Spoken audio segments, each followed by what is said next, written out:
ত্রয়োদশ সংসদ নির্বাচন তফসিল ঘোষণার আগে রাষ্ট্রপতির সাক্ষাৎ চেয়ে ইসির চিঠি। চূড়ান্ত তফসিল ঘোষণা হতে পারে 10 ডিসেম্বরের পর।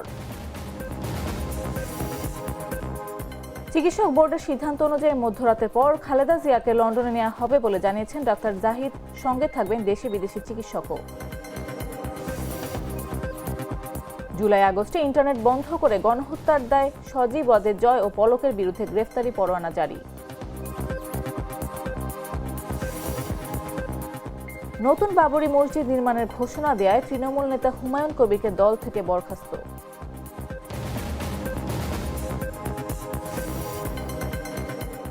এবং আমিরুল রাকিবুলের হ্যাট্রিকে ওমানের জালে 13 গোল, বাংলাদেশের সর্বোচ্চ গোলদাতা আমিরুল।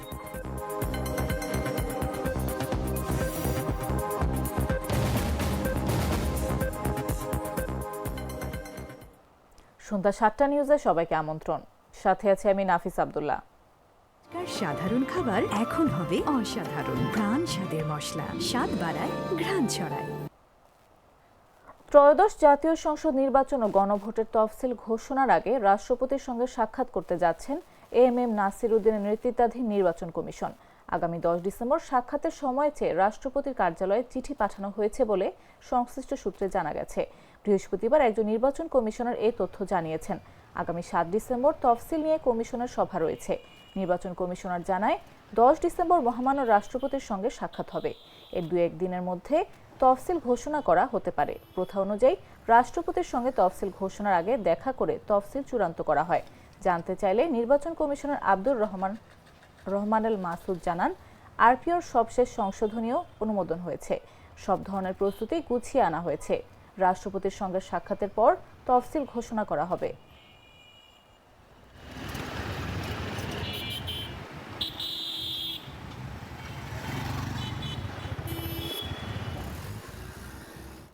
বিএনপি চেয়ারপারসন ও সাবেক প্রধানমন্ত্রী খালেদা জিয়াকে সংকটাপন্ন অবস্থায় মধ্যরাতের পর লন্ডনে নেওয়া হবে বলে জানিয়েছেন তার ব্যক্তিগত চিকিৎসক ও দলের স্থায়ী কমিটির সদস্য ডাক্তার এজেডএম জাহিদ হোসেন। বৃহস্পতিবার রাজধানী এভারকেয়ার হাসপাতালের বাইরে সাংবাদিকদের তিনি এই তথ্য জানান। ডাক্তার জাহিদ হোসেন বলেন, দেশি বিদেশি চিকিৎসকদের সমন্বয়ে গঠিত মেডিকেল বোর্ডের সর্বসম্মত সিদ্ধান্ত মোতাবেক আমরা কাতার এয়ারলাইন্সের মাধ্যমে আজ মধ্যরাতের পর বা আগামীকাল সকালে খালেদা জিয়াকে লন্ডনে নিয়ে যাব। দেশ ও দেশের বাইরের বেশ কিছু চিকিৎসক ওনার সঙ্গে যাবেন। তিনি দেশবাসীর কাছে খালেদা জিয়ার জন্য দোয়া চেয়েছেন। দলের ভারপ্রাপ্ত চেয়ারম্যান তারেক রহমান এবং খালেদা জিয়ার পরিবার থেকে সবার প্রতি কৃতজ্ঞতা জানানো হয়েছে বলেও জানান তিনি। বিভিন্ন দূতাবাসকেও কৃতজ্ঞতা জানান তিনি।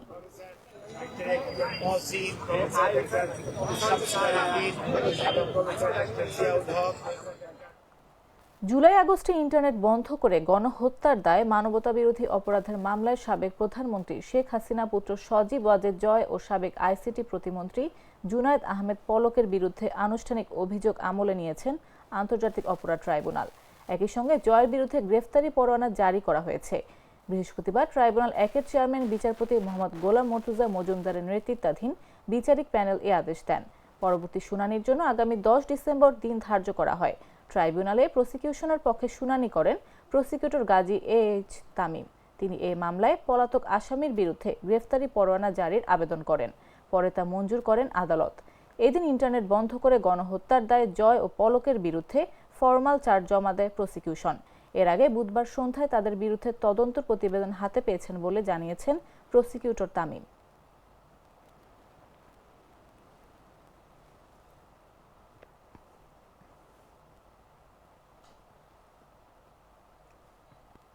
ত্রয়োদশ জাতীয় সংসদ নির্বাচনের আগে ঢাকা মহানগর পুলিশের 50টি থানার ভারপ্রাপ্ত কর্মকর্তাকে রদবদল করা হয়েছে। বৃহস্পতিবার ডিএমপি কমিশনার শেখ মোহাম্মদ সাজ্জাদ আলী স্বাক্ষরিত এক অফিস আদেশে এ রদবদল করা হয়। আদেশে বলা হয়, নিরস্ত্র পুলিশ পরিদর্শকদের পরবর্তী নির্দেশ না দেওয়া পর্যন্ত জনস্বার্থে তাদের নামের পাশে বদলি করা হলো। এর আগে দেশের 527টি থানার ভারপ্রাপ্ত কর্মকর্তাদের পদায়নের জন্য লটারির মাধ্যমে নির্বাচিত করা হয়। নির্বাচনের দায়িত্ব পালন ও আইন শৃঙ্খলা রক্ষার জন্য লটারি করে ওসি পদায়নের আগে সৎ নিরপেক্ষ পরিদর্শকের তালিকা ইউনিট প্রধানদের কাছ থেকে সংগ্রহ করা হয়। তার উপর ভিত্তি করে এই লটারি অনুষ্ঠিত হয়। এর আগে গত 26 নভেম্বর স্বরাষ্ট্র মন্ত্রণালয়ের উপসচিব মোহাম্মদ মাহবুবুর রহমান স্বাক্ষরিত এক প্রজ্ঞাপনে 64 জেলার পুলিশ সুপারকে লটারির মাধ্যমে পদায়ন করা হয়।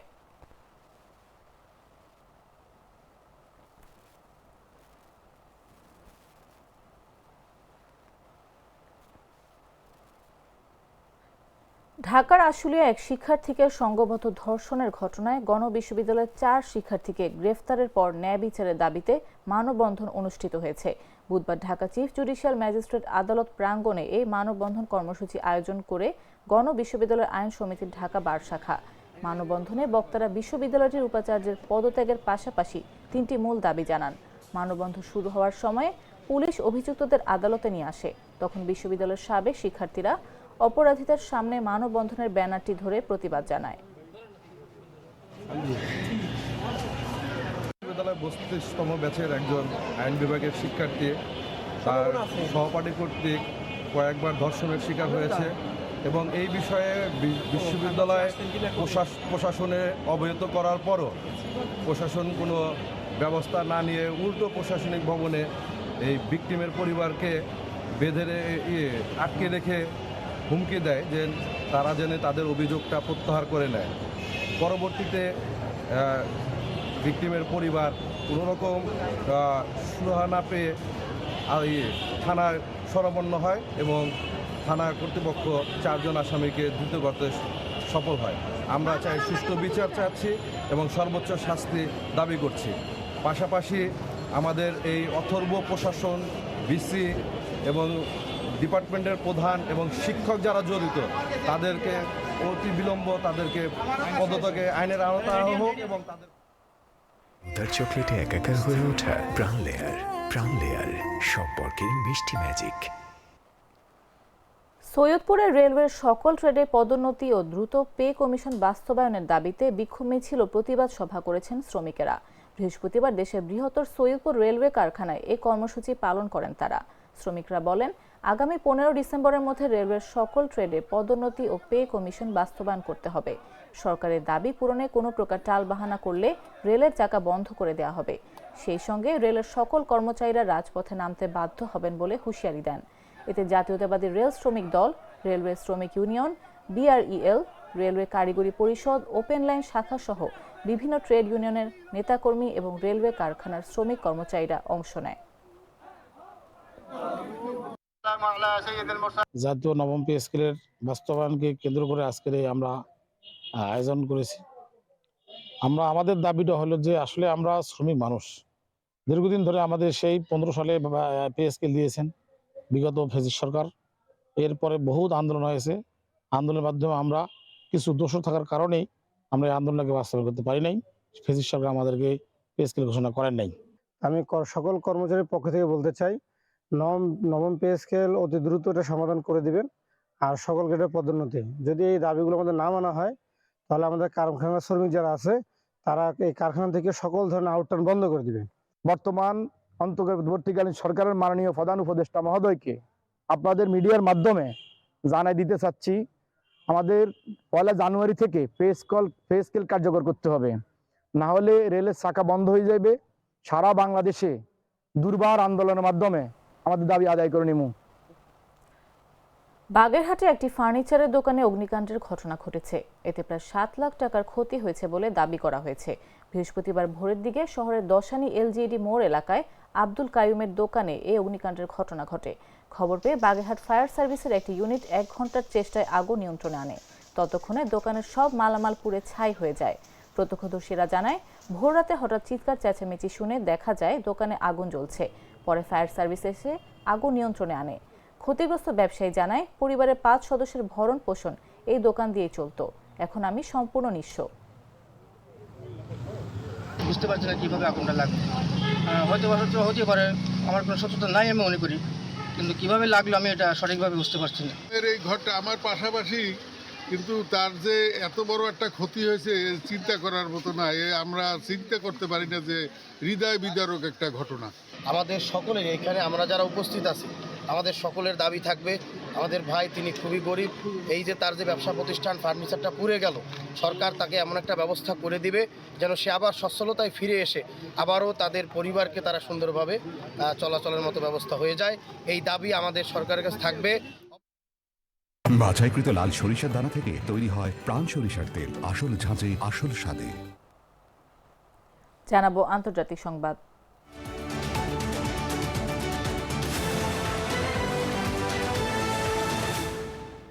পশ্চিমবঙ্গে নতুন বাবরি মসজিদ বানাতে চেয়ে দল থেকে বরখাস্ত হলেন তৃণমূল নেতা হুমায়ুন কবির।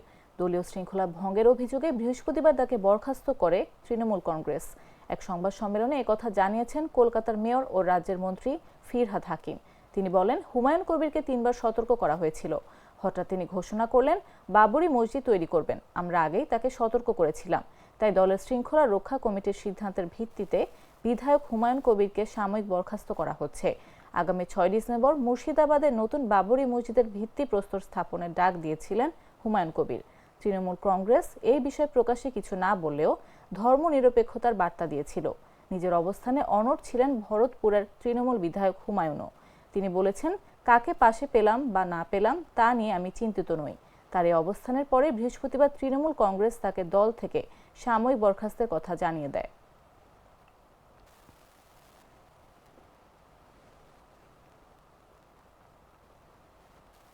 সংবাদ শেষ করব খেলার খবর জানিয়ে।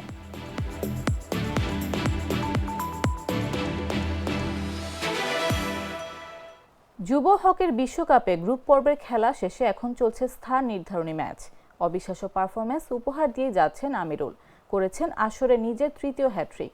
এবার আরও ভয়ঙ্কর আমিরুল হ্যাট্রিক সহ করেছেন মোট 5 গোল। তার এমন পারফরম্যান্সে ভর করে ওমানের বিপক্ষে 13-0 ব্যবধানের দাপুটে জয় পেয়েছে বাংলাদেশের যুবারা। বৃহস্পতিবার ভারতের মাদুরাইয়ে ওমানের বিপক্ষে 5 গোল করে আমিরুলের গোল সংখ্যা এখন 12। টুর্নামেন্টের সর্বোচ্চ গোলদাতা এখন তিনিই। 8 গোল নিয়ে 2-এ আছেন স্পেনের ব্রুনো আভিলা। 7 গোল নিয়ে তিনি নিউজিল্যান্ডের জন টিয়েলমিস। আমিরুল ছাড়াও বাংলাদেশের বাকি খেলোয়াড়রাও চেপে ধরে ওমানকে। হ্যাট্রিক করেন রাকিবুল হাসানও। 2টি করে গোল করেন সাজু ও আবদুল্লাহ। 1টি গোল করেন ওবায়দুল। এর আগে গ্রুপ পর্বে অস্ট্রেলিয়ার বিপক্ষে 5-3 গোলে পরাজিত হয় বাংলাদেশ।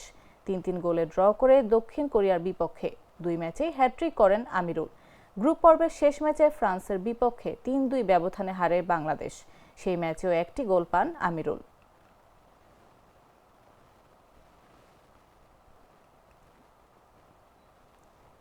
সংবাদ শেষ করার আগে শিরোনামগুলো জানিয়ে দিচ্ছি আরও একবার।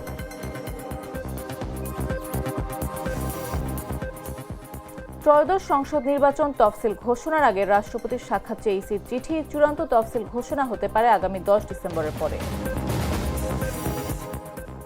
চিকিৎসক বোর্ডের সিদ্ধান্ত অনুযায়ী মধ্যরাতের পর খালেদা জিয়াকে লন্ডনে নেওয়া হবে বলে জানিয়েছেন ডাক্তার জাহিদ। সঙ্গে থাকবেন দেশি বিদেশি চিকিৎসকও। জুলাই আগস্টে ইন্টারনেট বন্ধ করে গণহত্যার দায়ে সজীব ওয়াজেদ জয় ও পলকের বিরুদ্ধে গ্রেফতারি পরোয়ানা জারি।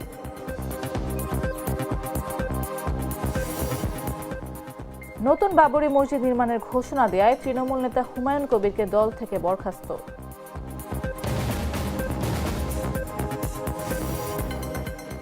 এবং আমিরুল রাকিবুলের হ্যাট্রিকে ওমানের জালে 13 গোল বাংলাদেশের সর্বোচ্চ গোলদাতা আমিরুল।